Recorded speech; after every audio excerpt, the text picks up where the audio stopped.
శాతవాహన కాలేజీకి సంబంధించిన భవనాలు కూల్చివేతతో ఇక్కడ కొంత ఉధృత వాతావరణం అయితే నెలకొందని చెప్పుకోవచ్చు. ఏదైతే ఈ స్థలం మాదంటూ కూడా ఇక్కడ బోర్డులు పాతి భవనాలు కూల్చివేసిన స్థల యజమానులు అయితే చెప్తున్నారో వారు కావచ్చు, ఇంతకు ముందు ఈ కాలేజీలో ప్రిన్సిపల్ గా చేసిన ఎవరైతే వంకాయలపాటి శ్రీనివాస్ కావచ్చు, వీరందరూ కూడా ఎవరికి కనీసం సమాధానం చెప్పలేని పరిస్థితి. దీంతో విద్యార్థి విభాగం నాయకులంతా కూడా ఆగ్రహం వ్యక్తం చేస్తున్నారు. అలాగే కాలేజీకి సంబంధించిన అధ్యాపకులు కూడా ఆగ్రహం వ్యక్తం చేస్తున్న పరిస్థితి. మనతో పాటు వైఎస్ఆర్సీపీ రాష్ట్ర విద్యార్థి విభాగం వర్కింగ్ ప్రెసిడెంట్ రవిచంద్ర ఉన్నారు. మీరు ఉదయం చూస్తున్నారు కదా, ఇక్కడ కళాశాల ప్రిన్సిపాల్ నుంచి ఎలాంటి సమాధానం వస్తుంది, ఇటు అధ్యాపకులు కూడా ఆందోళన వ్యక్తం చేస్తున్న పరిస్థితి. కళాశాల ప్రిన్సిపల్ చాలా బాధ్యత రాహిత్యంగా ఉన్నాడు. మొన్న ఆలపాటి రాజా కిడ్నాప్ చేసి ఆయనతో సంతకాలు చేసుకున్నప్పుడు ఇది కాలేజీ మాది, పిల్లల భవిష్యత్తు నష్టపోతున్నాం, మీరు నష్టపోకుండా వాళ్ళని కాపాడుకోవాల్సిన బాధ్యత నాదే అని ఆ రోజు గగ్గోలు పెట్టి మాట్లాడిన ప్రిన్సిపాల్ ఈరోజు శ్రీనివాసరావు గారు ఈరోజు యూటర్న్ తీసుకొని సుప్రీంకోర్టు ఆర్డర్ వచ్చిందనే పేరుతోటి ఎవరైతే ఈ హక్కుదారులు ఉన్నారో హక్కుదారులు వచ్చి బిల్డింగ్ రాత్రికి రాత్రే కూలగొడుతుంటే యాజ్ ఏ ప్రిన్సిపాల్ గా హెడ్ ఆఫ్ ద ఇన్స్టిట్యూషన్ గా ఈయన అడ్డుకోకుండా ఈయన చోద్యం చూశాడు. ఈ రోజు హక్కుదారులకి వంతబాడుతా ఉన్నారు, వాళ్ళకు అనుకూలంగా మాట్లాడుతా ఉన్నారు. మొన్న ఆలపాటి రాజా కిడ్నాప్ చేసినప్పుడు మాత్రం ఈ కాలేజీ పిల్లలది చాలా సంవత్సరాల నుంచి పిల్లల కోసం ఎస్సీ ఎస్టీ బీసీల కోసం పనిచేస్తుంది ఈ కాలేజీ అని మాట్లాడి గగ్గోలు పెట్టిన ప్రిన్సిపాల్ వంకాయలపాటి శ్రీనివాసరావు గారు ఈ రోజు యూటర్న్ తీసుకుని ఎవరైతే సుప్రీంకోర్టులో అనుకూలంగా వచ్చిన హక్కుదారులు ఉన్నారో వాళ్ళ తరపున మాట్లాడడం అనేది చాలా అన్యాయమైంది, దుర్మార్గమైంది. కాలేజీ భవనాలు కూలగొడతా ఉంటే అడ్డుకోకుండా చోద్యం చూస్తా ఉన్నాడు. ఇది శాతవాహన కళాశాల గత అనేక దశాబ్దాలుగా ఎస్సీ ఎస్టీ బీసీ విద్యార్థులందరికీ మంచి చదువు, ఉన్నత చదువులు అందించింది.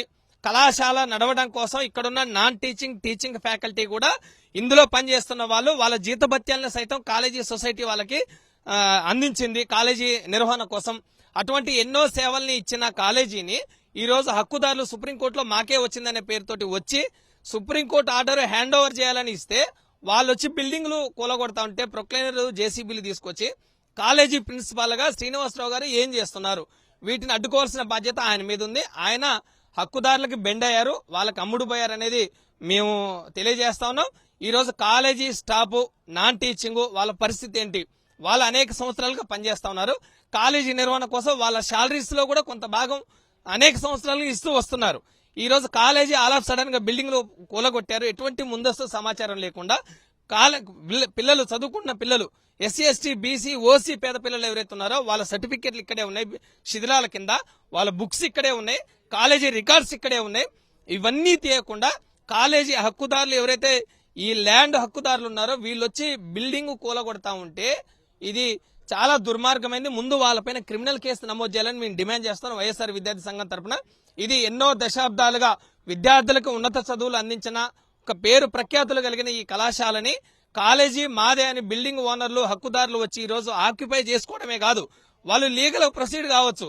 పోలీసుల ద్వారా కోర్టు ఆర్డర్ చూపించి ఈ భవనాలు ఈ ల్యాండ్ మాదే అని వాళ్ళు లీగల్ గా న్యాయస్థానాన్ని ఆశ్రయించారు కాబట్టి వాళ్ళు వచ్చి దీన్ని సొంతం చేసుకోవచ్చు. అలా కాకుండా ఇది మాకే కోర్టు మాకు అనుకూలంగా తీర్పిచ్చింది అనే పేరుతోటి వచ్చి బిల్డింగ్లు మొత్తం పడగొట్టి ఈ రోజు రియల్ ఎస్టేట్ వ్యాపారమో షాపింగ్ మాల్స్ చేసుకోవడం కోసమో చాలా ప్రయత్నాలు చేస్తా ఉన్నారు.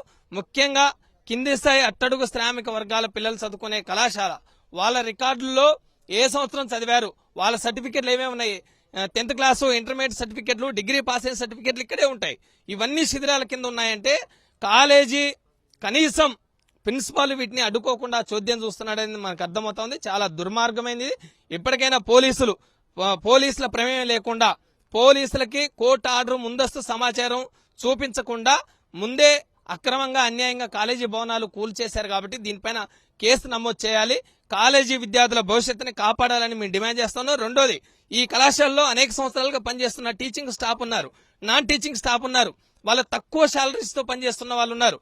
ఈ టీచింగ్ స్టాఫ్ కూడా ప్రభుత్వ టీచింగ్ స్టాఫ్ ఉన్నారు. మరి వాళ్ళ పరిస్థితి ఏంటి? నాన్ టీచింగ్ ఫ్యాకల్టీ ఉన్నారు, వాళ్ళందరినీ ఎక్కడ సర్దుబాటు చేస్తారు? వాళ్ళ భవిష్యత్తు ఏంటి అనేది ముందస్తు ఏమాత్రం మాట్లాడకుండా ఎటువంటి ఈక్వేషన్స్ లేకుండా ఆల్ ఆఫ్ సడన్ గా ఓవర్ నైట్ లోనే బిల్డింగ్ కూల్చేసి విద్యార్థులకి అన్యాయం చేశారు. ఇది విజయవాడ నగరంలో నడిబొడ్డునున్న కొన్ని ఎకరాల భూమి. ఇది ఈ భూమిని సొంతం చేసుకోవడం కోసం కూడా గతంలో అనేక ఆందోళనలు జరిగాయి, అనేక కిడ్నాపులు జరిగాయి, వివాదాలు ఉన్నాయి. కోర్టు కేసుల్లో అనేక సంవత్సరాల తరబడి కోర్టుల్లో నడిచింది. చివరిగా ఇది హక్కుదారులకు వచ్చినప్పటికీ దీన్ని ముందస్తు సమాచారం ఇవ్వకుండా భవనాలు కూల్చివేత అనేది ఇది సరైన ప్రక్రియ కాదు. భవనాలు ముందస్తుగా కూల్చేసిన హక్కుదారుడి మీద ముందు కేసు నమోదు చేయాలి. విద్యార్థుల భవిష్యత్తుని, ముఖ్యంగా విద్యార్థులు టీచింగ్ నాన్ టీచింగ్ భవిష్యత్తును కాపాడే విధంగా ప్రభుత్వము తక్షణమే చొరవ చేసుకోవాలని, విద్యాశాఖ మంత్రి నారా లోకేష్ దీనిపైన స్పందించాలని వైఎస్ఆర్ విద్యార్థి సంఘం తరఫున డిమాండ్ చేస్తున్నాం. న్యాయస్థానం తమకు అనుకూలంగా తీర్పిచ్చిందనే ఒకే ఒక కారణంతో ఈ భవనాలకు సంబంధించి ఏదైతే కళాశాలకు సంబంధించిన భవనాన్ని కూడా పూర్తిగా తొలగించారు. ఇది సరైన చర్య కాదు. ఎందుకంటే అనేక వందల మంది విద్యార్థులు కావచ్చు, ఇక్కడ పనిచేసే అధ్యాపకుల వారి జీవితాలన్నీ కూడా ఇప్పుడు అగమ్య గోచరంగా అయిపోయాయి. విద్యార్థులకు సంబంధించిన సర్టిఫికెట్లు అన్ని కూడా ఇక్కడ ఉన్నాయి. ఇలాంటి చర్య సరికాదు. ఇప్పటికైనా సరే ఇలాంటి చర్యలకు పాల్పడిన ఎవరైతే ఈ హక్కుదారులు ఉన్నారో వారి మీద చర్యలు తీసుకోవాలి. ప్రభుత్వం కూడా స్పందించి ఇప్పుడు వరకు ఈ కళాశాలలో పనిచేస్తున్న అధ్యాపకులు ఎవరైతే ఉన్నారో వారికి కావచ్చు, ఇక్కడ చదివిన విద్యార్థులకు సంబంధించి కూడా ఎలాంటి న్యాయం చూపిస్తారో కూడా చెప్పాలి. సమాధానం ఖచ్చితంగా చెప్పాల్సిన అవసరం ఉందని చెప్పి కూడా వైఎస్ఆర్సీపీ విద్యార్థి విభాగం డిమాండ్ చేస్తున్న పరిస్థితి కనబడుతుంది.